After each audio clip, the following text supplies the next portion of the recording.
Okay, today we'll be making a desk. It's a reception desk for a hair salon. It's big, it's round. We've groove in the bottom to put a flexi MDF in. Grooves for lights. Another groove for MDF. These are going to be the door panels, which will swing out. That's the formers for the doors.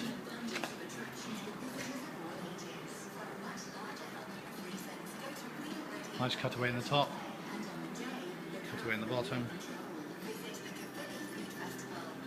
It's all looking good so far. Amazing what you can do with a CNC machine in one day.